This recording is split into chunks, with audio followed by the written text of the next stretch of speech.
All right, Bobcat fans, thank you for coming on today. Got the opening drive with Coach Strickland. Coach Strickland, thanks for being on today. Of course. Sponsored by Roof Masters 33. Bubba's 33 and Roof Masters. Well, we got that all messed up. Well, we appreciate y'all. Good. Strick, we appreciate you coming on. Yeah, man. Talk about Friday night, Halloween night. Talk a little bit. First half was probably one of the best halves I've seen us play. And then the second half just kind of got away from us. Yeah, wasn't very good complimentary football on Friday night.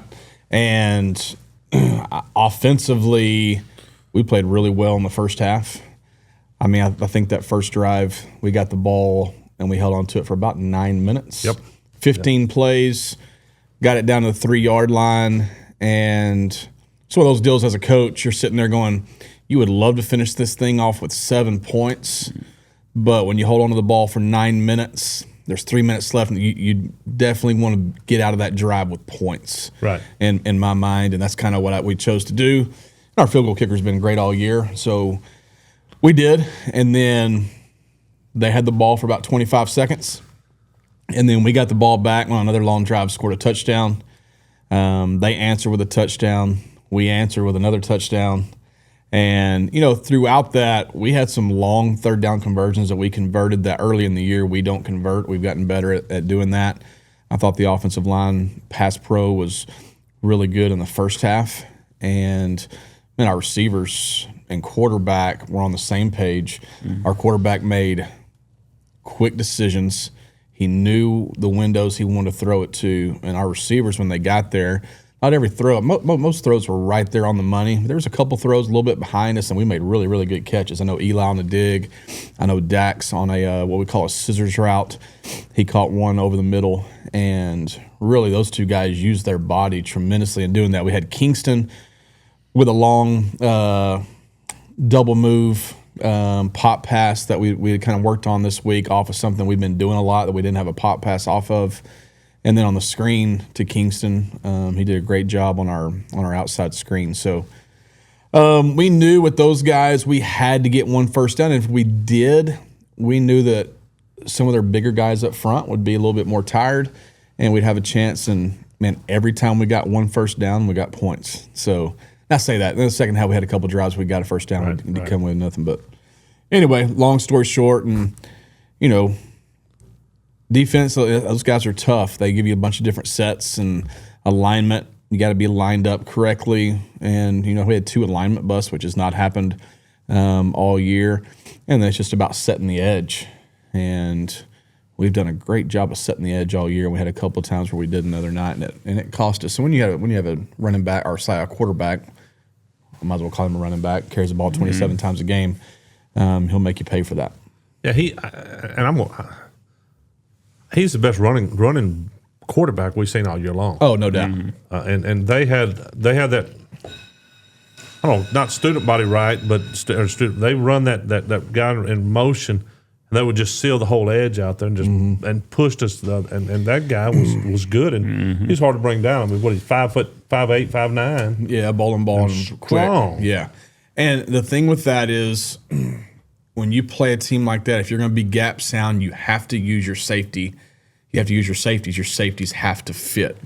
And when you look out there and they're in twins and you got 2 really good receivers, those safeties and those outside linebackers, man, they got a lot on their plate, right? So it's reading your keys. You'll hear Coach Hampton say eyes, hands, and feet all the time. Get your eyes in the right place, your hands and your feet. And if all 3 of those you do that, then a lot of times we're in really good shape. And we had some instances where we weren't, and it was on the NOS tape this morning.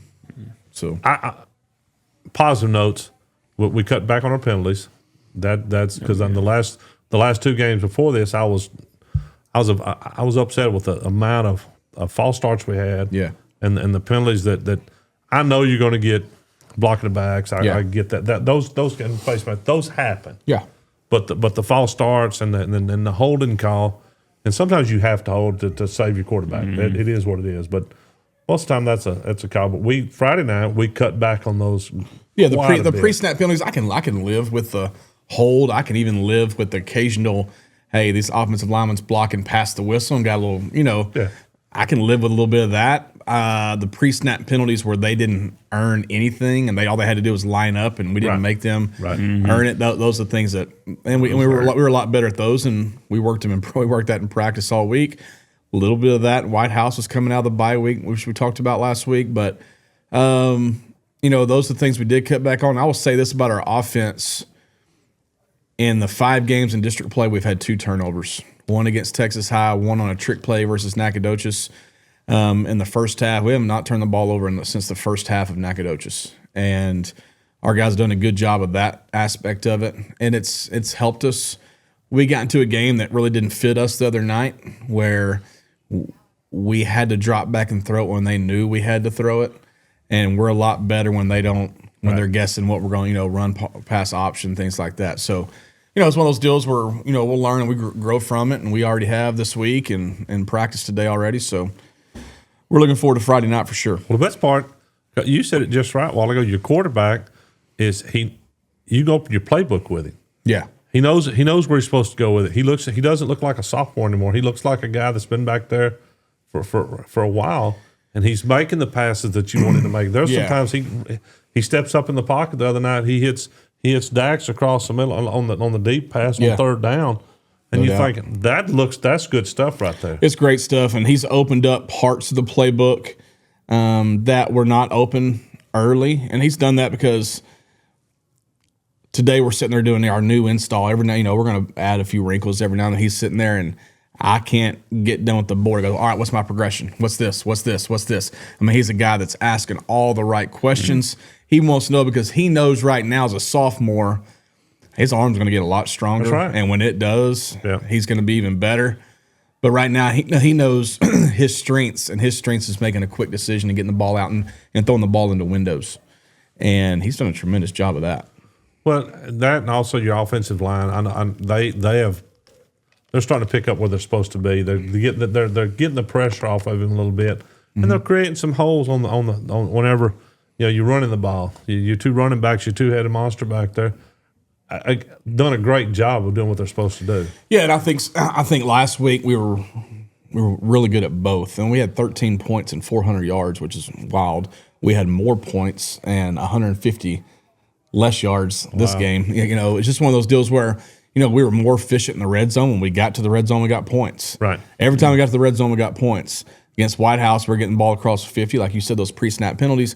Offensive line-wise, it really was kind of a tale of 2 halves to me with our pass protection. When those guys knew they could pin their ears back, that's tough on the offensive line. And in the weight room at 6:30 this morning, I reminded them, hey, this is why we're in here right now. But I wouldn't, I tell those guys all the time, I wouldn't trade them for anybody in the world. And I told them after the game Friday night, if they want to strap it on and go another 4 quarters, let's go. Like I'm ready to roll with these guys right now. So great team. Friday night we're going up to Mount Pleasant. Talk about what we have to do up there and what we're looking at. Yeah, so we're kind of the same situation we were last year with some points and having to win by a certain number, and not ideal, but. There is one scenario where all we have to do is win the game and we're in. That scenario is we win and Nacogdoches wins up in Texarkana, which we know is a hard thing to do. But I will say this, Nacogdoches is athletic enough to do it. They're a weird team. Yeah, they are. And they did not play well the other night versus Mount Pleasant, but that's also a credit to Mount Pleasant. Mount Pleasant's done a good job.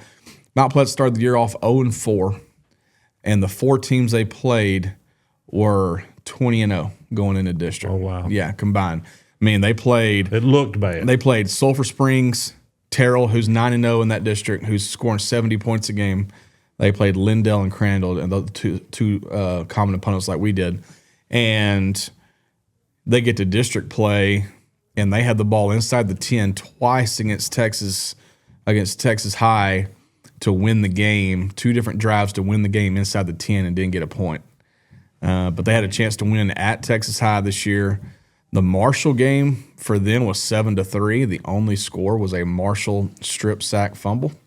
Marshall did not score a point against them offensively. Wow. So that tells you all you need to know about that worries me about their defense. Mount Pleasant's defense. They're really good.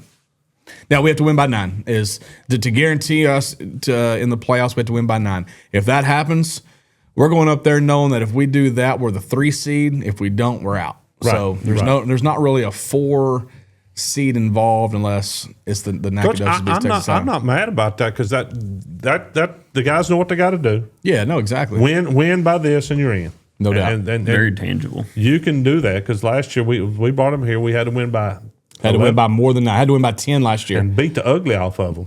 And So- there's a lot of ugly up there. I'm just letting you know. Yeah, and so it's a deal where we can't get caught up in some of the things that kind of go on in a football game. We have to keep our heads, in the right spot. We kind of had a few of those penalties the other night, a rivalry game, and going into a rivalry game, you can expect a couple of those probably, but we don't play like that, so we have to limit those when we go up there, and we have to play with intensity. And listen, we have nothing to lose, right? That's right. So that's kind of a fun place to be in as a coach because you just let it all hang out, and when you go to bed, you lay your head in bed at night, you let every bullet you had fly. So I know you're pulling out the old trick playbook from way back whenever you first started to I'm saying nothing. tracking them all out. Well, Coach, good luck. I've been so impressed with the way the kids play this year. I know the record's not, but the progression from game 1 to now has just been so awesome. They're working hard. Yeah, it's been great. And your sophomores, Dax, one of your sophomores. Man, Dax only, you talk about a dude that he probably now has confidence in himself like I've always had in him. Right. Which he can be the best player on the field when he wants to be. And he does. And other night he got knocked down the end zone and I thought he was hurt. He goes, just let me get my breath. May or may not have been a dirty hit. I plead the fifth. One of us in the booth was standing up kicking the wall. The other one was going, that's you know what? But he said, I'll be good. After one play, I'm going back in. I said, you got it, man. I mean, that's the kind of guys you need. That's what you want out there on the football field for No sure. doubt. Bobcat fans, thank you for joining us. Coach Strickland, thank you for the Thanks opening much, drive. Strick. You're welcome. We'll see y'all at the game.